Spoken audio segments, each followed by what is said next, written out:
In this video, I'm going to show you how to take apart and repair the handle on a Kenmore Canister Vacuum. Panasonic's been making these for Kenmore for decades. Excellent workhorses, and one of the nice features is when you plug it into an accessory, it locks on until you push a button to release it. Now if that little latch breaks, you'll reach for your vacuum, lift it up, and the handle just pulls off. And that's because the latch mechanism is long gone. So we're going to have to replace it. So we're going to begin by looking for the model number, and that's usually on the ID plate on the bottom of the vacuum. And if you search on your full model number, you're going to find websites with parts diagrams, and then you're going to want to find the one for the hose assembly, and you'll eventually come to this part.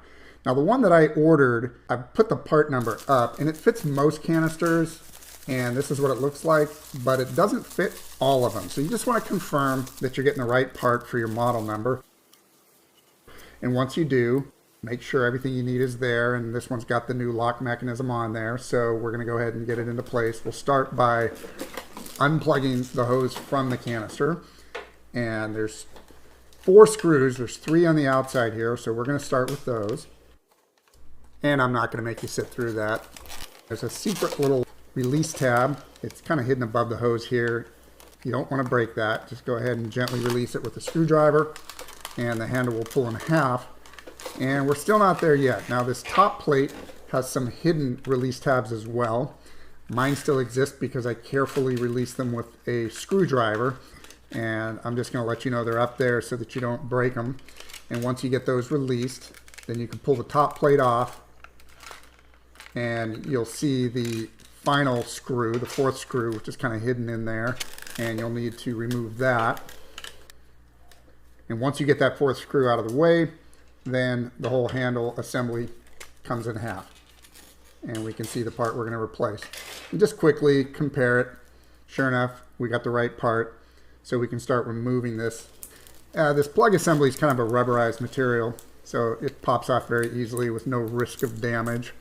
And then we just have to remove the wire from its stays. You can see why these hoses are a little bit expensive. And once you get the wires off, then it takes a little bit of twisting, but the part will come right out. And the new part goes back in the same way. And when you're putting it back on, just make sure that 2 loops of the hose fit under the clip here. And we can see now this one's all the way on. So now just rotate it so the wire stays are in the correct locations. And to put the plug on, I didn't even need a tool because it's so soft. I was able to just flip it on with my thumb. And now we can route the wires. You want the wires to be routed correctly just because it's pretty tight underneath the 2 halves of the handle. So we're going to go ahead and make sure that the wires are all in the correct clips.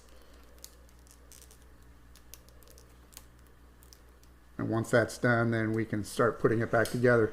It's hard to get this wrong. There's a number of alignment dowels on these handles that line up with the part. So just go ahead and get everything in place.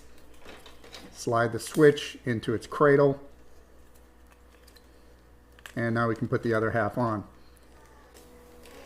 And you'll know you've got it right. You'll hear lots of snaps as everything snaps into place. And once that's done, we can put that 1st screw back on.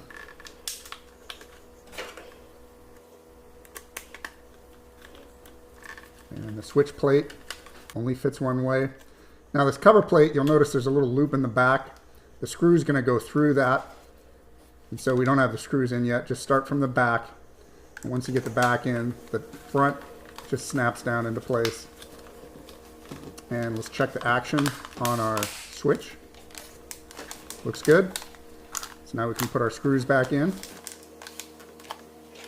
And once you've got all your screws back in place, then we can plug the hose back into the canister and check everything, make sure it works.